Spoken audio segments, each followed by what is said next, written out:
Halo pemirsa Unhas TV, jumpa lagi bersama saya Zahra Sabita Suceng dalam Unhas Daily. Dalam beberapa menit ke depan kami akan menyajikan berita teraktual hanya untuk Anda. Pemirsa, Kabinet Merah Putih usai dilantik Presiden Republik Indonesia Prabowo Subianto ramai diperbincangkan lantaran dinilai kabinet gemuk. Bagaimana pandangan pakar politik mengenai komposisi Kabinet Merah Putih ini? Simak informasi selengkapnya untuk Anda.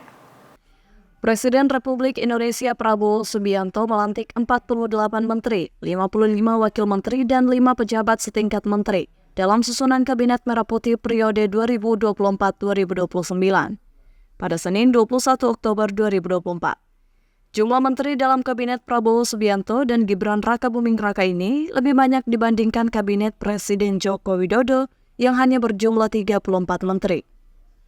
Sebelumnya, Presiden Prabowo menyatakan jika ia membentuk kabinet yang lebih besar dibandingkan pemerintahan sebelumnya, lantaran kabinet dengan struktur yang besar diperlukan untuk membangun pemerintahan yang kuat. Komposisi gemuk kabinet Prabowo Gibran tersebut mendapat beragam tanggapan dari masyarakat. Salah satu sorotan adalah penambahan jumlah menteri dan wakil menteri yang berimbas pada membengkaknya anggaran. Guru Besar Ilmu Politik Universitas Hasanuddin Makassar, Profesor Dr. Armin Arsyad MSI, menyebut jika kabinet gemuk yang dibentuk pemerintahan Prabowo Gibran memiliki dampak positif dan negatif bagi pemerintahan yang dipimpinnya. Kabinet Merah Putih ini disebut gemuk karena terdiri dari 48 kementerian, termasuk 7 kementerian koordinator atau Kemenko. Kabinet gemuk itu masing-masing kabinet itu bisa berkonsentrasi melaksanakan tugasnya dengan baik sesuai dengan visi misi yang diperintahkan oleh Prabowo Gibran.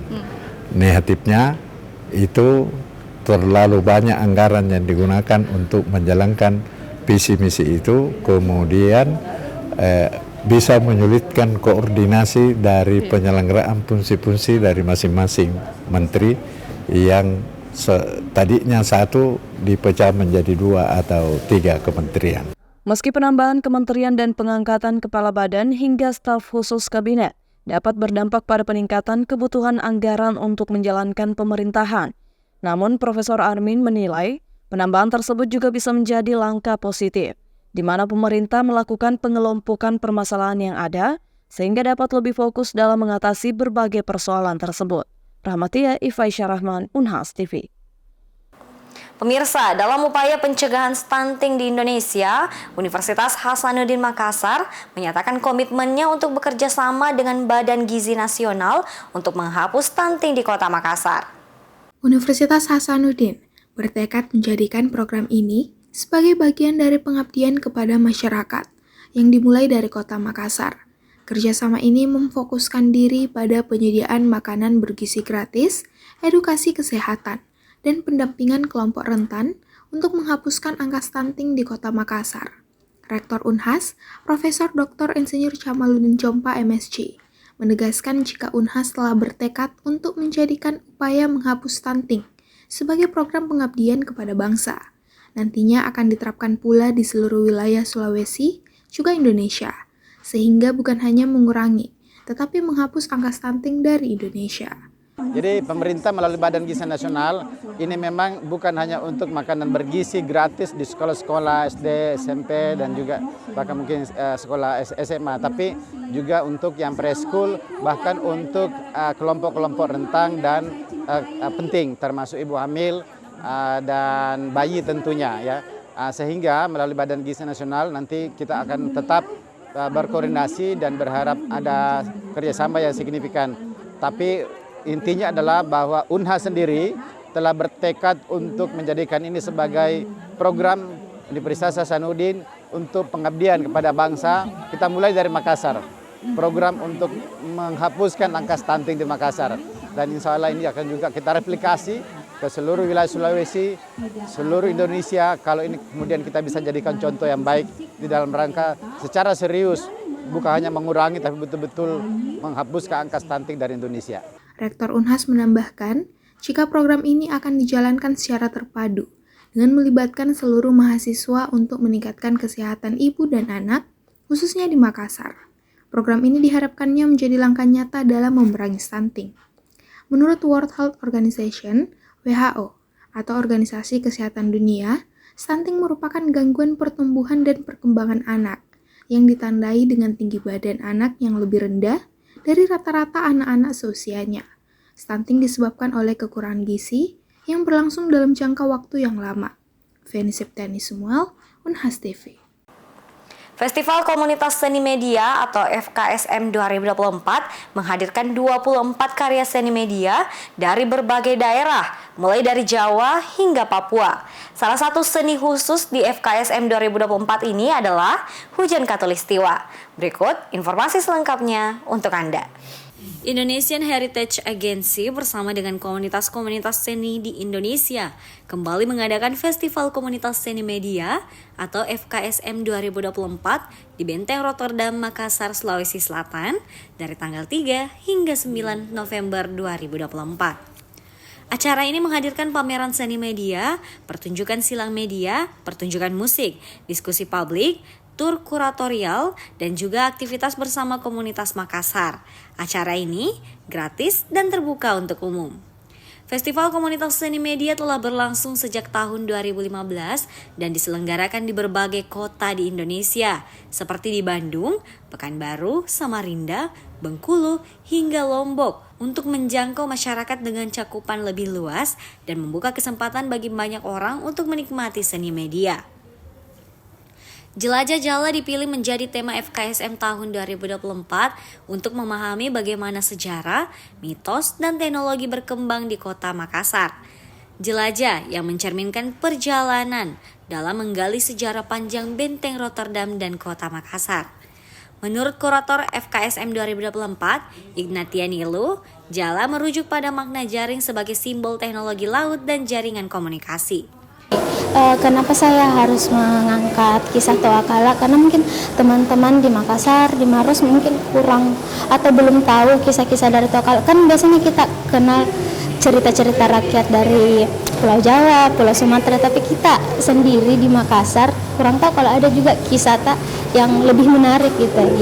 Nah, itulah saya ambil Toakala dan ceritanya itu ada juga hasilnya kayak kenapa ada makaka maura di Maros, kenapa ada kupu-kupu yang banyak di Maros. Kadang kita masih bingung bilang, kenapa makaka maura, ternyata ada kisahnya juga. Jadi saya telitilah di situ, saya cari, saya riset, ternyata ada kisah menarik di belakangnya. Untuk instalasi ini mungkin kayaknya sebulan, Kak.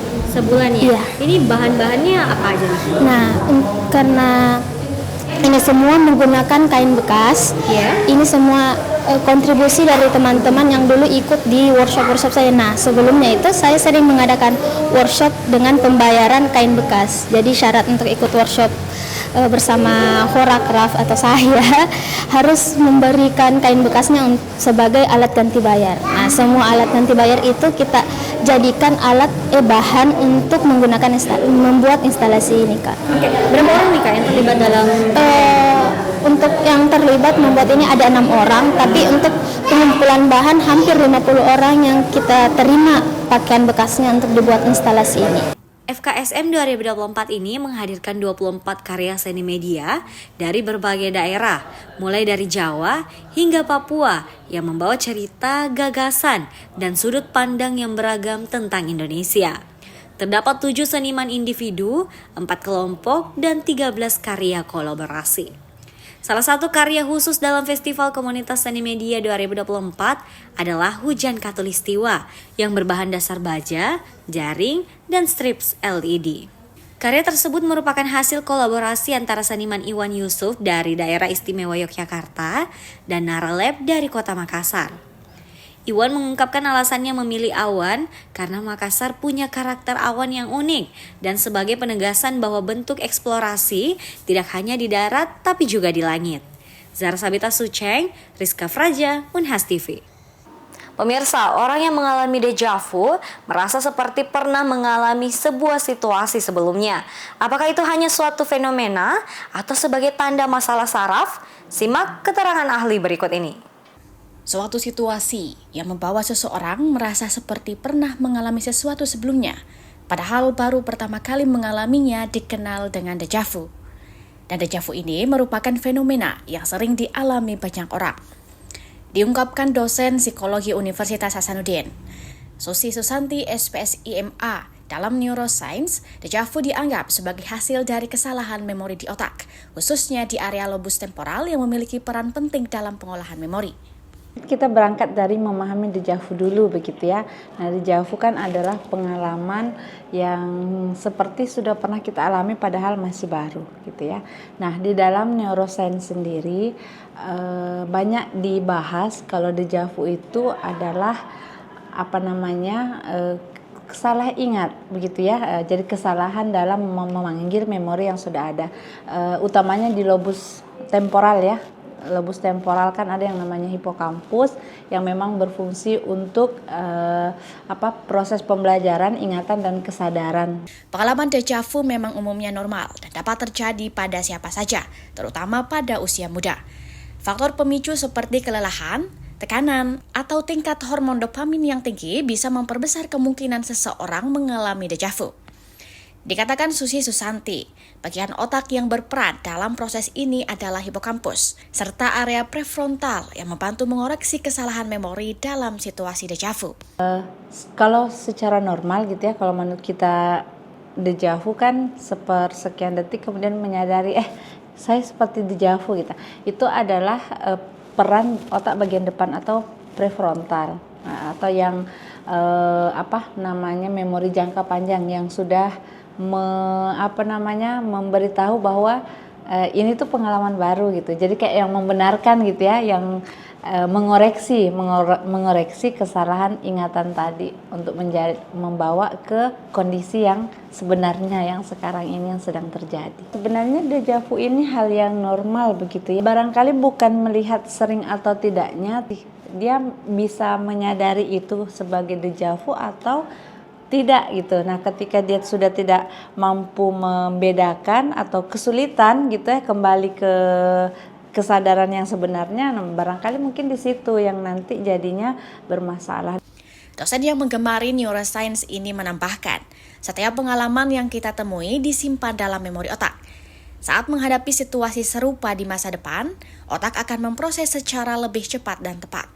Susi berpesan, dengan memahami dan mengendalikan reaksi terhadap dejavu, fenomena ini bisa tetap menjadi bagian dari fungsi otak yang sehat. Rizka Fraja, Unhas TV. Kerjasama riset orangutan antara Rutgers University, New Jersey, dan Universitas Nasional Jakarta telah berlangsung sejak 2011. Ratusan mahasiswa melakukan riset di Stasiun Penelitian Orangutan Tuanan, Kalimantan Tengah. Program akademis ini menjadi wadah pertukaran budaya di antara para mahasiswa. Pola makan orangutan pun jadi salah satu topik yang dibahas pada acara Indonesia Focus 2024 awal Oktober lalu. It's really important so that we can maintain a healthy landscape, a nutritional landscape that's necessary for the survival of these orangutans. Konferensi tahunan ke-16 yang diorganisir di Asian Society for International Relations and Public Affairs atau ASIRPA tahun ini diadakan di Kedutaan Besar RI Washington DC. Bertujuan memfasilitasi penyebaran temuan penelitian dan mendorong kolaborasi di antara akademisi Indonesia dan internasional, konferensi menampilkan pembicara utama Aaron Fogel, Profesor Antropologi Rutgers University, New Jersey. In 2011, when I went to Rutgers University as an assistant professor, we signed an MOU with UNAS immediately to support the research at the Tuanan Orangutan Research Station and to facilitate a cross-cultural exchange of Indonesian and foreign students working together at the research station, promoting the conservation of the forest there and, of course, the biological studies of wild orangutans. Riset Aaron di Indonesia dimulai tahun 2004 saat menjadi fellow pasca doktoral Universitas Zurich. Bekerja sama dengan Universitas Nasional atau UNAS, ia melakukan penelitian di Pusat Riset Orangutan Tuanan sepanjang Sungai Kapuas, Kalimantan Tengah. Memahami variasi diet orangutan menjadi isu penting karena akan memengaruhi kelangsungan hidup satwa langka ini. Is because There are so many habitats that have been altered through anthropogenic change over the years, and understanding the resources that are necessary for the survival of this incredible species that is critically endangered. Riset Aaron juga menjadi wadah pertukaran budaya bagi mahasiswa Indonesia dan AS yang ikut dalam program ini. Ada sekitar 160 mahasiswa Rutgers University dan UNAS yang ikut melakukan riset. 2/3-nya mahasiswi seperti Eva Hernandez Hanner yang tengah menyelesaikan kuliah S3. Nothing prepares you, right, for like for being there, right? When I first got to Palangkaraya, and there I don't have that crutch to be able to speak English anymore. So I really had to get immersed and really learn from what the community was trying to teach me. But the students, they also know English a little bit, so it was a mutual thing, right? So it was really a cultural exchange. Sri Suci Utami Atmoko, dosen biologi Universitas Nasional, adalah ketua riset primata di UNAS yang juga salah satu direktur pusat riset orangutan tuanan sejak 2018. Budaya, contohnya mereka mau nggak mau ya harus mau tinggal di pondok berkayu, ya, nggak ada AC, terus juga kamar mandi yang seadanya, ya, terus juga etika sopan santun versi Indonesia, gitu ya. Terus kalau di kita itu adalah bahasa kali ya, tapi itu menjadi pemicu untuk mahasiswa Indonesia untuk bisa belajar langsung dengan teman-temannya untuk bahasa Inggris gitu ya. Mempelajari primata seperti orangutan, satwa langka yang memiliki banyak kesamaan fisiologis dengan manusia telah menjadi wadah yang memperkuat kerjasama ilmiah antara Indonesia dan AS. Dari Washington DC dan Jakarta, Ahadian Utama, Dania Iman, Nia Iman Santoso, VOA. Baik pemirsa, berita tadi sekaligus menutup perjumpaan kita hari ini. Jangan lupa untuk terus saksikan Unhas Daily hanya di Unhas TV. Saya Zara Sabita Suceng beserta kru yang bertugas, pamit undur diri dan sampai jumpa.